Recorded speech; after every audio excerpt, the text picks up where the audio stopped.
کہ اے رب نہ چھوڑ مجھ کو اکیلا اور تو ہے سب سے بہترین وارث۔ تو اس دعا مبارکہ کی برکت سے اللہ رب العزت نے حضرت زکریا علیہ السلام کو ایک خوبصورت بیٹے سے نوازا جن کا نام یحییٰ علیہ السلام تھا۔ تو آج بھی اسی دعا کی برکت سے اگر کسی کی اولاد نہیں ہے تو وہ نرینہ اولاد کے لیے صلاۃ الحاجت کے نوافل پڑھنے کے بعد اللہ رب العزت سے اس دعا کی مدد سے درخواست کرے تو انشاءاللہ العزیز اللہ رب العزت بہت جلد اسے بیٹے کی نعمت سے نوازیں گے۔ اب ہم بات کریں گے مسکیریجز کیوں ہوتے ہیں، اسقاط حمل کی وجوہات کیا ہیں، اور اسقاط حمل کو روکنے کے لیے یا اس سے بچاؤ حاصل کرنے کے لیے ہم کون سا عمل کریں گے اور کون سی دعائیں پڑھیں گے جن کی وجہ سے اسقاط حمل اور مسکیریجز کے ریشو کو کم کیا جا سکے یا بالکل ختم کیا جا سکے۔ مسکیریجز کی اکثر اوقات وجہ خواتین کی پریگنینسی کے فرسٹ 3 منتھس میں کی گئی بے احتیاطی ہوتی ہے،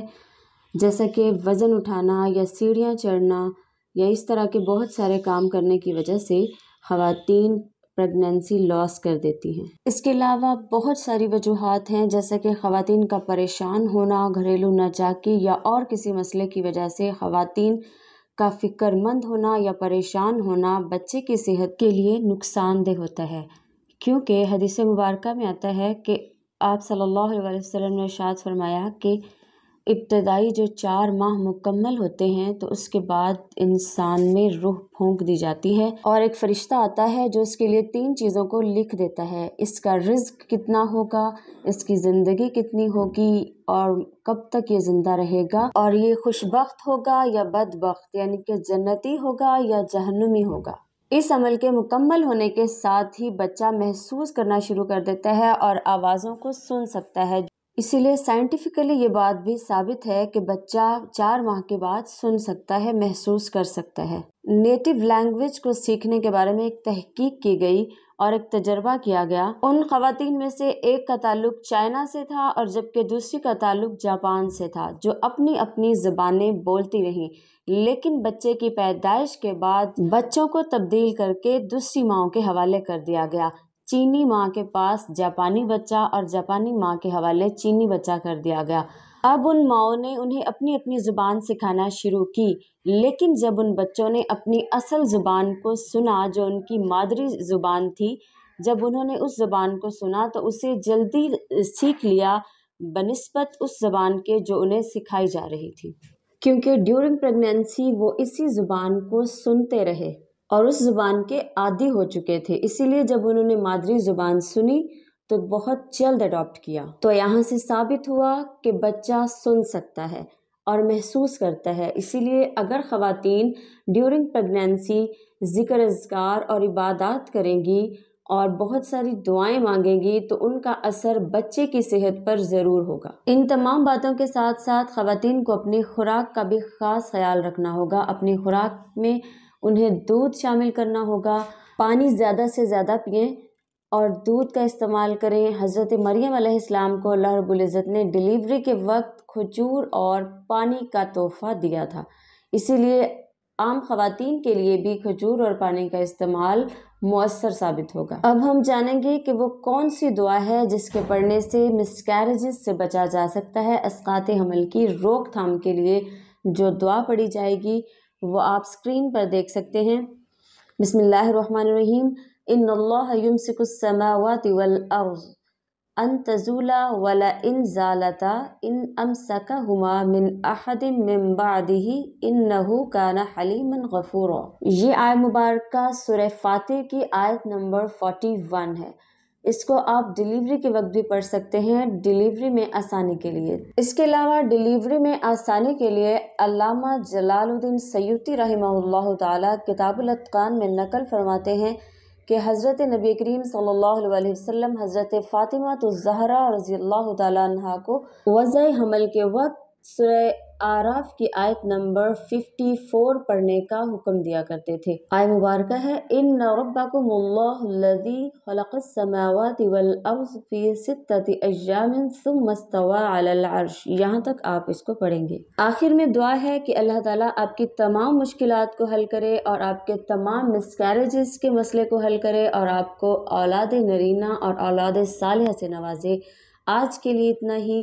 تھینکس فار واچنگ. اگر آپ نے چینل کو سبسکرائب نہیں کیا تو سبسکرائب کیجیے، لائک کیجیے، شیئر کیجیے. Good bye. اللہ نگہبان.